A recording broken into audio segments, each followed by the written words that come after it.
Assalamualaikum warahmatullahi wabarakatuh. Ketemu lagi di channel YouTube Universitas Wisnuwardana Malang, Unida Malang. Jangan lupa like, subscribe, dan komen terkait video-video konten menarik di channel YouTube ini.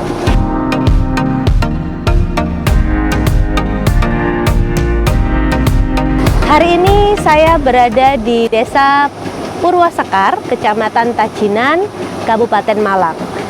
Nah, hari ini adalah hari yang sangat spesial karena alhamdulillah kita bisa bertemu dengan mitra yang diselenggarakan hasil kerjasama antara Universitas Wisnuwardana Malang dengan Desa Purwasekar. Sebelumnya izinkan saya untuk memperkenalkan para narasumber yang hadir hari ini. Yang pertama ada Ibu Dr. Eni Diah Yuniwati, MP.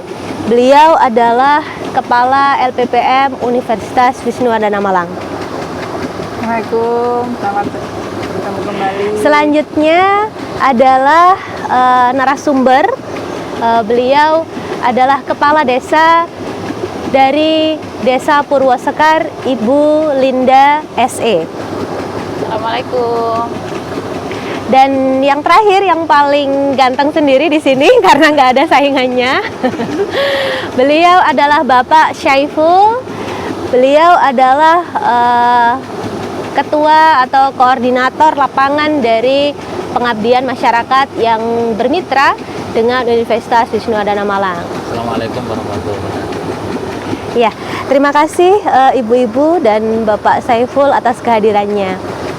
Nah, hari ini bincang santai yang kita laksanakan di Desa Purwasekar ini terkait dengan program pengabdian masyarakat yang diselenggarakan antara Universitas Wisnuwardana Malang dengan Desa Purwasekar.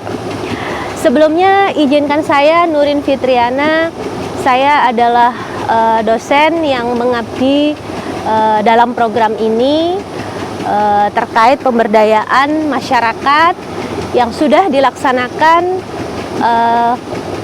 mulai tahun lalu. Jadi untuk tahun sebelumnya ada program yang kami laksanakan di sini, dan program yang sekarang adalah yang silakan dilihat di belakang adalah hasil dari kegiatan pemberdayaan. Nanti saya akan sampaikan, kita akan ngulik-ngulik apa yang ada di sini gitu. Sebelumnya silahkan untuk Ibu Eni memberikan sepatah dua kata gitu Bu ya ke pemirsa channel YouTube Unida Malang. Silahkan. Terima kasih Bu Nurin, kita ada di luar ya, kita di luar Outdoor ini Bu ya. Outdoor ya. Di sini ada di Desa Purwasekar, kita melaksanakan pengabdian masyarakat untuk program pengabdian masyarakat PPDM yang didapat oleh Ibu Nurin. Nah, sebagai LPPM, saya juga mengucapkan terima kasih program ini bisa berjalan, tentunya bekerja sama dengan Bu Linda dan Pak Saiful sebagai mitranya, yang kita di sini berjalan sudah 2 tahun. PPDM ini berbasis pada integrated Farming system. Iya. Dengan edukasinya. Nah, program pengabdian ini adalah program yang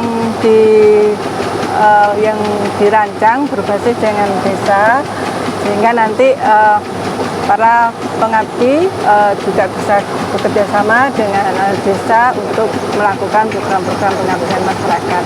Pengabdian masyarakat ini bagian dari Tridharma dosen yang mana bisa dilakukan bermitra dengan siapa saja, bisa dengan desa, bisa dengan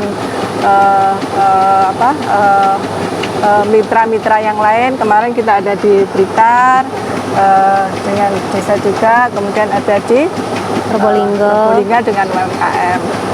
Saya juga mengucapkan terima kasih kepada pimpinan perguruan tinggi yang sudah mendukung secara program pengabdian masyarakat ini. Dan saya juga mengajak untuk teman-teman dosen bisa melakukan pengabdian yang sama, sehingga kita bisa mengimplementasikan ilmu-ilmu yang kita dapatkan dengan di masyarakat. Mungkin itu, jadi sebagai LPPM saya akan terus mendukung dan menggerakkan program pengabdian di masyarakat. Iya, terima kasih. Satu dua patah gitu ya Bu Eni ya. Menurut Ibu nih, sebelum saya ke Bu Linda dengan Pak Saiful, menurut Ibu apa potensi yang bisa kita angkat dari desa ini? Kalau desa ini sebenarnya uniknya adalah memiliki kawasan waduk. Jadi pemirsa di rumah kalau mau main-main silahkan.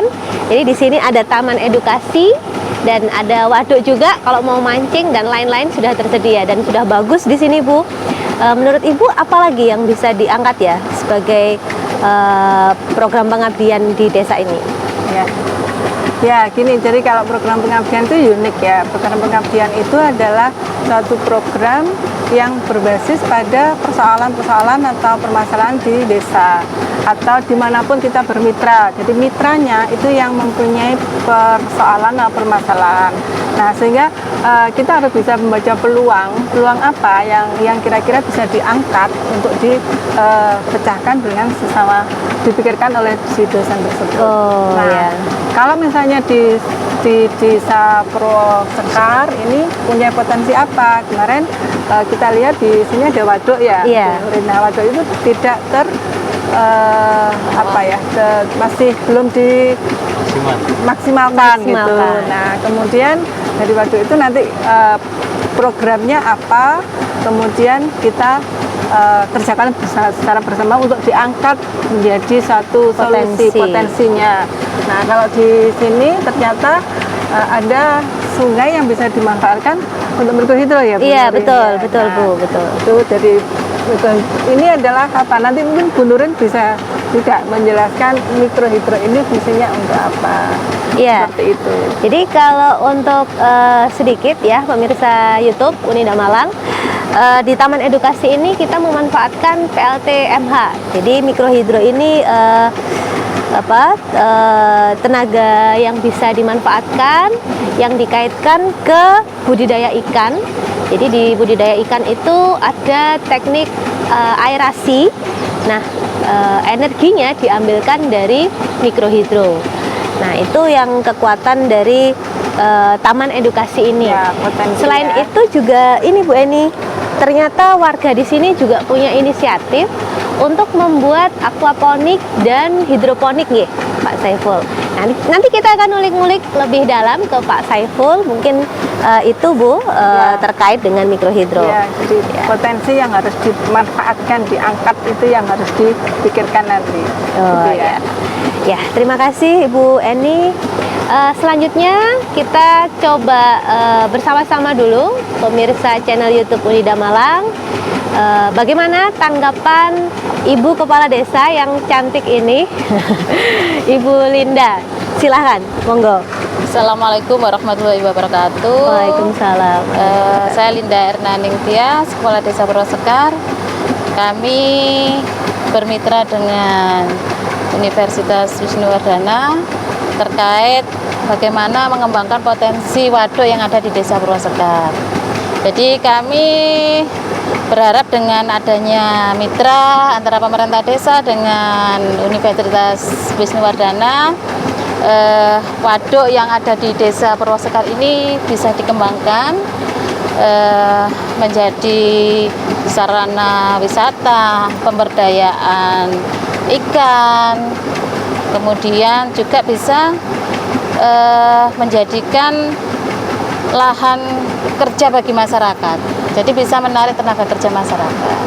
Tapi karena memang semua itu butuh proses, sehingga kita laksanakan secara bertahap. Mungkin dari pertama kali kondisi yang waduk yang kemarin tidak terawat, sekarang dalam waktu 2 tahun ini sudah ada perubahan, ada kolam ikan, kemudian ada rencana tempat kafe-kafe kecil, taman, kemudian mikrohidro yang nantinya digunakan untuk lampu-lampu hias untuk menerangi waduk yang ada di Desa Purwasekar.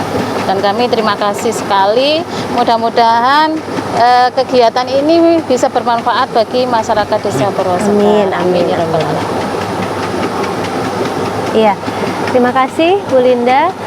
Sedikit Bu, saya menanyakan ini, mumpung ketemu kepala desa nih ya teman-teman pemirsa YouTube, sebenarnya adakah program desa yang khusus untuk pemberdayaan masyarakat Bu? Biasanya bagaimana ya Bu ya?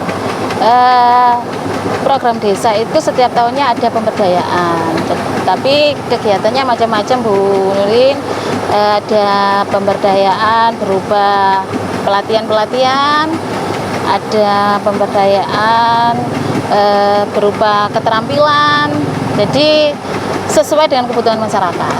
Jadi nanti kedepannya masyarakat membutuhkan pemberdayaan apa, itulah yang akan direncanakan oleh ya Bu desa. ya. Selama ini potensi yang paling Bu ya menonjol, nah istilahnya apa Bu di Desa Purwasekar yang sudah dilaksanakan oleh warga?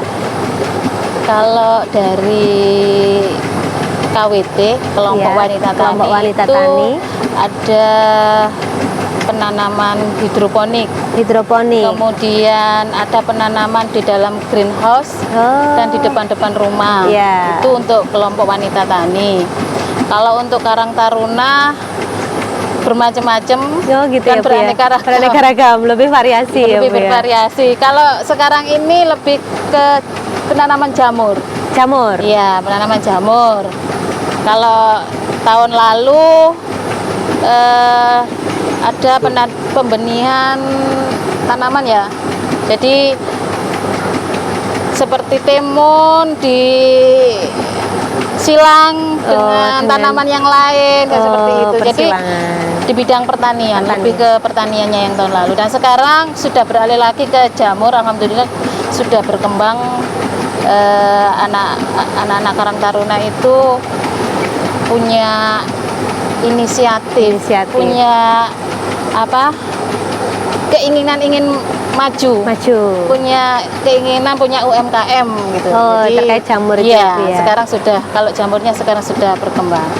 Jadi harapannya juga kan punya wisata, kafe kan gitu. Mungkin nanti bisa mendukung taman edukasi kita ini ya Bu ya. Dan hidroponiknya juga nanti bisa kita mix gitu dengan area budidaya ikan ini gitu ya Bu ya. Baik, terima kasih Bu Linda. Mudah-mudahan kegiatan yang dilaksanakan bermanfaat untuk warga sekitar. Amin. Sami-sami. Nah selanjutnya ini pemirsa yang mungkin gongnya karena beliau adalah koordinator lapangan, artinya istilahnya ya kalau bahasa Jawanya itu ini babat alas sungguhan. Jadi tadinya memang kondisi sangat kotor ya Pak Saiful ya, dan alhamdulillah beliau bisa mengkoordinasikan warga untuk bersama-sama bahu-membahu membuat potensi apa yang bisa kita jadikan potensi desa. Nah, sekarang saya akan ke Bapak Saiful. Bagaimana Pak terkait kegiatan program pengabdian masyarakat yang sudah kita laksanakan? Terima kasih Nurin, Bu Eni telah berkenan memilih kami untuk mitra. Sama-sama Pak. Tentunya. Sama-sama. Untuk yang di lokasi sini kebetulan melibatkan beberapa unsur masyarakat.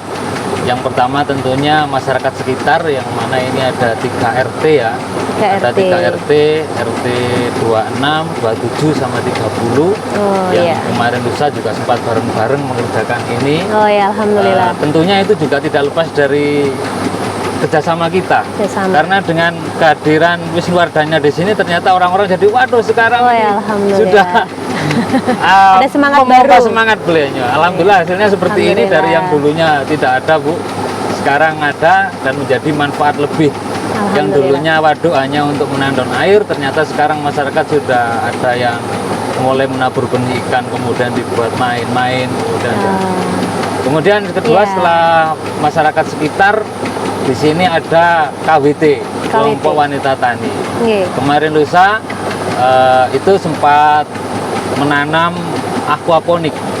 Jadi dengan inspirasi dampak pandemi Bu sebetulnya. Kerja dari rumah, kemudian akhirnya ide mereka keluar ide. Keluar ide kelompok wanita tani ini menanam padi dalam gelas. Jadi mulai pembenihan ditanam dari gelas, tentunya nanam di rumah, Bu. Iya. Tentunya nanam di rumah, kemudian ditanam dalam gelas, ditaruh di sini di tempat ini, Iya, di kolam ini. Ya, Nanti di kolam pemirsa ini. bisa lihat ya. Sehingga nanam di rumah bisa dimanfaatkan di sini. Iya, iya. Dan karena ada ini, tentunya karena tertutup nantinya memerlukan oksigen, Iya. dan alternatifnya ada mikrohidro yang Terkait kita aerasinya. Nah, itu. Iya, iya. Kemudian yang ketiga harapannya ini ke depan Nggih. ada kelompok PKH juga, Bu. Jadi PKH ini apa, Pak? PKH itu kemudian program dari desa sebetulnya, dari Program dari pemerintah Desa desa, Harapan. dari program Keluarga Harapan. Oh, program Keluarga Harapan. Kami berusaha bagaimana nanti mereka tetap tiap bulannya mendapatkan bantuan pemerintah untuk itu.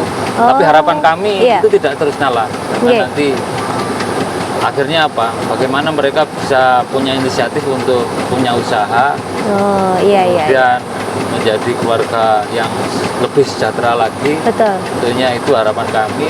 Terlibat juga nanti di Nanti terlibat. sini ya, Pak, ya? Ya, nanti akan kami libatkan di sini. Iya, sebagai apa? Pengembang apa kira-kira menurut? Pengembangan kedepannya kami akan buka kafe, Bu. Oh ya, untuk Ada mendukung kafenya, taman. ya nanti ada kelompok-kelompok, ada berapa itu, Nggih, biar mereka yang mengkoordinir gitu ya, Pak koordinir ya. untuk mengisi. Jadi dari warga sekitar juga terlibat, kemudian dari kelompok wanita tani juga ada wadah untuk Iya, berinovasi. inovasi. Ada wadah inovasi, kemudian dari PKH juga mereka juga ada. Alhamdulillah. Luar biasa pemirsa, memang saya juga bersyukur sekali, Bu. Jadi kalau saya mau cerita ke Bu Eni juga, alhamdulillah mitra di Desa Purwasekar ini banyak ide-ide yang muncul dengan sendirinya gitu. Ya. Jadi alhamdulillah, mudah-mudahan bisa manfaat barokah gitu ya. Amin. Amin. Nah, selanjutnya nanti saya akan coba sedikit bercerita ke pemirsa YouTube. Jadi di kekuatan di Taman Edukasi ini adalah yang pertama adanya PLTMH mikrohidro. Nah, itu menjadikan energi yang tadi saya sudah sampaikan di awal, teknik aerasi ya Pak ya. Jadi sebagai aerator di area budidaya ikan. Nah, di Taman Edukasi, kenapa disebut Taman Edukasi? Karena nanti harapannya ke depan ini akan menjadi suatu wahana. Memang ada beberapa miniatur yang bisa istilahnya dibelajarkan ke lingkungan sekolah. Jadi anak-anak SD atau mungkin sekolah yang melakukan outing class outing class bisa kita jadikan ini pembelajaran suatu energi PLTMH. Kemudian ada juga aquaponik tadi ya Pak ya. Nah, aquaponik anak-anak juga bisa belajar untuk mengetahui bagaimana proses membuat aquaponik. Nah, di belakang itu ada beberapa kegiatan yang bisa dipelajari atau yang bisa dikenalkan di Taman Edukasi ini. Ada juga hidroponik. Nah, di hidroponik di sebelah sana apa itu Pak? Ya, itu kangkung, Bu, sayuran. Kangkung. Ya, sayuran kangkung. Karena mudah dan cepat gitu ya Pak ya. Karena kalau kangkung itu mikirnya enak, sederhana ya. hanya cukup menyuburkan daunnya saja. Tapi kalau padi ini yang perlu pemikiran khusus karena setelah dia subur harus bagaimana bisa berbuah kan gitu. Nah, Kalau kangkung sayuran kan enak. cepat Bagaimana gitu. dia jadi subur gitu sudah selesai. Sudah selesai ya. Ya. Nah, ini kalau sedikit saya akan belajar ke Bu Eni karena beliau dari pertanian juga. Untuk aquaponik yang bagus apa ya Bu kira-kira ya? Selain padi, kalau tadi nyobanya padi. Ya, kalau aquaponik biasanya juga dari sayur-sayuran ya Pak ya. Ya. Dari sayur-sayuran yang itu bisa sejenis dengan hidroponik juga. Sejenis ya Bu ya. Itu untuk aquaponik ya Pak ya. Jadi nanti berbasis air ya. Kemudian kan di atasnya situ akan ditanam aquaponik gitu ya Siap, Pak ya. aquaponik. seperti itu. Jadi sayur-sayuran. Sayur-sayuran. Kalau buah gitu nggak bisa ya Bu ya? Kayak stroberi nggak bisa ya? Nggak bisa ya Pak ya. Oh. Ya itu mungkin tantangan buat kami. Memang kami nyobanya beras, padi. Iya. Itu mendukung ketahanan pangan gitu ya Pak. Ketahanan pangan dan tantangan depan kami tertantang memang Bu. Betul. Menanam padi itu Iya, memang. iya.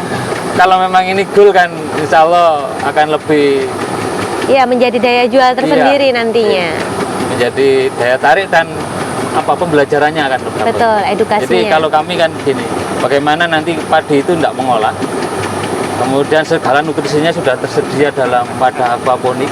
Iya. Kemarin kami coba itu ada kokopit, kami pakai kokopit, kemudian ada fosfatnya dari tanah liat itu, kemudian ada arang sekam, dan tentunya casting. Ada casting itu kotoran bekas cacing. Bekas cacing. Cacing apa Jadi Pak? sebetulnya nanti harapannya ini masih banyak yang belum saya sampaikan Bu. Iya betul. Jadi di Bapak sini banyak sekali ide. kami budidaya cacing. Cacingnya nanti dimakan sama ikan. Iya. Lah castingnya nanti untuk bahan dari suplai dari dari nitrogennya dari padi tadi. Nah, itu jadi masih banyak yang belum kami sampaikan. Nanti bagaimana kita bertani tidak usah mencangkul, kemudian bisa setahun bisa 4 kali sampai 5 kali panen. Jadi usia tanam mulai pembenihan sampai usia 40 hari itu ada di rumah Bu. Iya. Kemudian setelah 40 hari sudah berkembang baru dipindah ke sini. Sehingga di sini hanya 2 bulan. Di sini hanya 2 bulan, kemudian di sini 2 bulan musim panen. Yang di rumah sudah tinggi lagi. Sudah tinggi lagi, ya tinggal gantian. panen, tinggal ganti aja gitu. Nah, kemudian sudah semua nutrisinya sudah tercukupi dalam aquaponik tadi. Dalam media aquaponik tadi. Iya, karena tadi pakai casting juga dan karena di sini kan ada budidaya ikannya. Nah, itu sebagai bahan pakan untuk dari di aquaponik tadi. Iya. Masya Allah pemirsa, jadi kalau saya diskusi dengan Pak Syaiful dan Bu Linda itu memang ada saja ide yang kadang-kadang saya banyak belajar sebenarnya ini malah gitu. Jadi alhamdulillah kegiatan yang tadinya babat alas istilahnya gitu ya, dulu juga waduknya kotor ya Pak ya? Kotor, hanya dimanfaatkan hanya untuk pengairan sawah, itu pun kalau musim kemarau. Iya. Jadi kalau musim kemarau petaninya kurang air dibuka. Iya. Hanya untuk itu aja. Kemudian setelah dibersihkan kemarin ternyata ada ikan yang bisa buat paling tidak untuk hiburan masyarakat melepas penatnya mereka ada di sini. Iya betul. Jadi kayak istilahnya apalagi di masa pandemi itu kadang kita pingin rekreasi tapi tidak boleh gitu ya. Jadi akhirnya kita ya cari yang alami saja gitu ya, yang istilahnya bebas di alam. Bebas di alam gitu. Jadi lebih aman gitu ya. Nah itu terkait kegiatan pemberdayaan yang sudah kami laksanakan di Desa Purwasekar. Sebelumnya mudah-mudahan kegiatan ini dapat bermanfaat untuk kita semua. Terima kasih atas kehadiran Ibu Eni, atas kehadirannya meluangkan waktu di sela kesibukan Bu. Kayaknya padat sekali kemarin saya tanya jadwal apa yang kapan gitu yang bisa. Terima kasih. Kemudian Ibu Linda juga, kayaknya juga banyak program pemerintah yang harus ini ya Bu ya. Iya. Kemarin sempat cerita banyak pemirsa, jadi terkait COVID ini memang banyak program yang harus dialihfungsikan gitu ya Bu ya. Terima kasih meluangkan waktunya Bu Linda. Sami-sami. Dan terakhir terima kasih juga Pak Syaiful. Sama-sama, kami juga terima kasih. Saya banyak merepotkan Bapak ini. Sama warga yang sekitar sini Bu.